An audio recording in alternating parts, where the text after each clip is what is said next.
Which is the most persecuted religious group in the world today?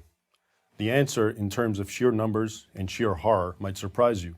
It's Christians, specifically Christians living in Muslim-majority countries, countries where Christians often preceded Muslims by centuries. I'm not talking about war on Christmas type harassment. I'm talking about know your place or we're going to kill you persecution. Astonishingly, the Western mainstream media barely acknowledge what is happening. Let's look closer at this issue. It tells us a lot about the world we're living in. 100 years ago, 20% of North Africa and the Middle East, the birthplace of Christianity, was Christian. Today, Christians make up 4% of the population. Much of that decline has occurred in the last decade. In essence, Muslims are rendering North Africa and the Middle East free of Christians. Take Egypt, for example, my ancestral homeland. In just the past 2 years, tens of thousands of Christian Copts have left Egypt. And many others want to leave, but they simply cannot afford to. Why they want to leave is no mystery.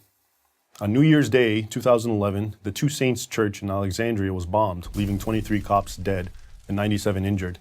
In recent years, dozens of Coptic churches have been attacked, many burned to the ground. In August 2013 alone, the Muslim Brotherhood and its supporters attacked and destroyed some 80 churches. Unfortunately, Egypt is more the rule than the exception. Hundreds of Nigerian churches have been destroyed in recent years, with especially deadly attacks reserved for Christmas and Easter church services, leaving dozens dead or mutilated.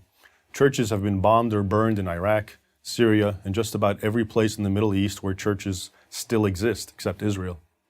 Christian businesses have been torched, Christian girls have been kidnapped, sold as child brides or slaves, and had acid thrown in their faces for not being veiled. Anyone born a Muslim who converts to Christianity faces jail and possibly execution. The list of fresh atrocities by Muslims against Christians grows longer almost every day. Even in Muslim countries often portrayed as moderate, Morocco, Indonesia, Malaysia, Kazakhstan, Uzbekistan, Christian minorities are under legal pressure not to build churches or evangelize. The Christians in these Muslim countries are often identical to their co-citizens in race, ethnicity, national identity, culture, and language. There is no political dispute between the Christians and Muslims, no land dispute. Vastly outnumbered and politically marginalized, these Christians simply wish to worship in peace. Instead, they are hounded and attacked. Imagine, Islamic soldiers force your 10-year-old son to gather wood for a fire. The soldiers pressure him to convert to Islam. When he refuses, he's thrown on the burning wood he collected and left to die. They told me I would be released if I became a Muslim. I told them that was not possible. I am a Christian, so they threw me on the fire. Your son escapes, but the scars remain, a reminder of his sacrifice. Imagine, your teenage daughter goes to Bible camp. On the second day, the students are attacked. One of the attackers secures her hands behind her back, while another holds a piece of broken glass to her stomach. She's told to deny Christ. I did not answer him, so he pressed the glass harder against me. Do you believe your God can help you? He asked. Dripped with fear, she cries out, "Help me, Lord, I do not want to deny you." Imagine, your pastor has refused to register his church with the government. During the service, he's dragged from the church and beaten by the local police.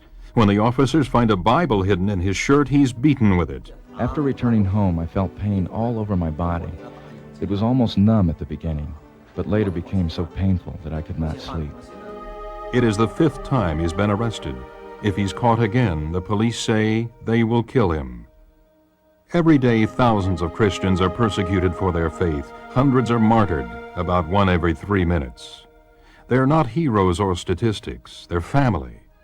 In over 40 nations around the globe, our family is assaulted for their testimony of Jesus Christ. In most instances, the persecution could have been averted if they had simply denied Christ. But they didn't, and they won't. In Sudan, an Islamic army set on jihad, or holy war, has systematically targeted Christians. Death and suffering can be seen throughout the countryside. Countless Christians are being displaced within their own country. Fleeing from persecution, they've lost everything, often arriving at refugee camps with nothing more than the clothes on their backs. In spite of heavy persecution, the church in Sudan continues growing at astonishing rates. Many of the believers bear the scars of their faith, but they also bear a testimony to God's faithfulness. Over 500 churches have been destroyed in Indonesia. On the island of Ambon, Christians have been massacred in a so-called religious cleansing by radical Muslims. Facing increased persecution, pastors in Jakarta have encouraged their congregations to stand firm, confident that their suffering is a prelude to coming revival. With the fall of communism in Eastern Europe, many have hailed its defeat, but Christians in North Korea, Vietnam, Laos, or China would disagree. Hmong villagers have been imprisoned in Vietnam and Laos after converting to Christianity. Some have had boiling water poured down their throats for simply possessing a Bible in their own language. The Hmong tribe is the largest in Southeast Asia, numbering 10 million. Meeting secretly in homes, more than 2 million have recently committed their lives to Christ. The persecution facing our brothers and sisters is not a human tragedy. It's a spiritual reality facing the body of Christ. We may not be able to stop the attacks, but we can ease their pain. Through prayer, encouragement, and practical assistance, we can fellowship in their suffering. We can show them that they are not forgotten. It's hard to ignore their pain after you hear their cries. Pada saat itu benar-benar kita semua teriak, Tuhan tolong, Tuhan tolong.